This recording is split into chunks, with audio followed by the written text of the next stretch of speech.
thank you, Lord, for all that you are doing for us in this class, as well as for myself and my family.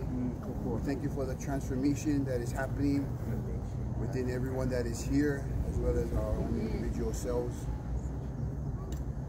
Thank you so much, Lord, for all the things that you are doing. I just work on me. 10 more minutes, we're going.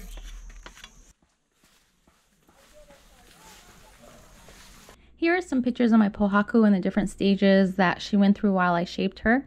In this class, we were not allowed to use any power tools, so everything is done by hand.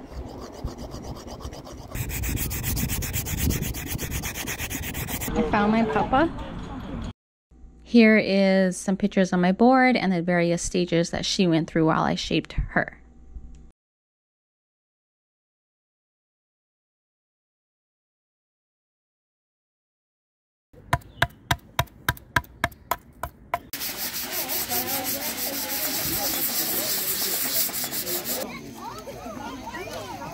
This side, come in on this side.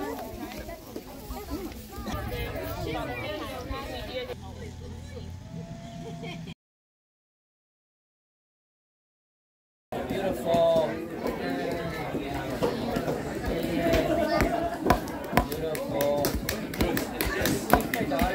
Okay, I finally got it to a consistency that I like. It took me some time because the first batch didn't come out so well, but I feel like I've gotten better with how much water I should add. Do you want me to hold?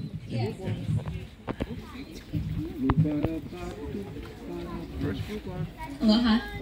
So, Aloha. on that first day when we went to Kahana Bay and we got our boards, I was so super stoked about it. I grabbed my board, I sat down on one of the that used told me, "Are you sure you want this board?" And I was like, "I'm positive." And he said, "Okay, because all this dark green is called Io, as we all know." And that was the first time that I actually heard that darkness was associated to Io. My name is Iolani and my friends call me Io. So I was like, I don't want to be associated to darkness. But then I remembered something that my Uncle Roddy Kawa'a taught us, and he said that you can't have the light without the dark. Instantly I knew what the lesson was, and I often like to stay in the light, and I like to keep my dark emotions over there, you know? Sadness, pain, anger. I don't want to act down on it, but I know that I need to start allowing myself to feel it. So this board was a reminder to me that much like the contrasting colors, I need to allow to have myself to allow.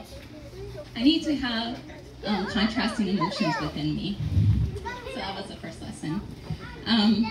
The second Mo'olelo or story that I learned was actually, I noticed how Kumu Earl is often, his heart and his spirit is so open, and I really admire that about him.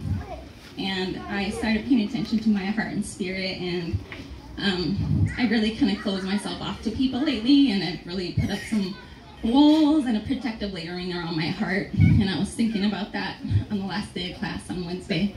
And that night I went home and I was looking at my pohaku, and from the way that I was looking at her, sorry, not my pohaku, my papa, the angle that I was looking at her, I saw 3 dark circles, and it reminded me of kukui nuts. Because when you roast the nuts, they become very dark. So I stood up and I looked at her, and instantly I blurted out, that's a representation of Io's heart. And that was not my thought. That was a thought that my Makua gave me, and I know this because I was speaking in the third person point of view, and I never speak like that.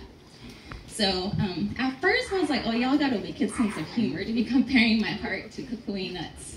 But as I thought about it more, I realized that it really actually was fitting that they said that, because the kukui nut often, it has an outer layer, like a protective shell around it.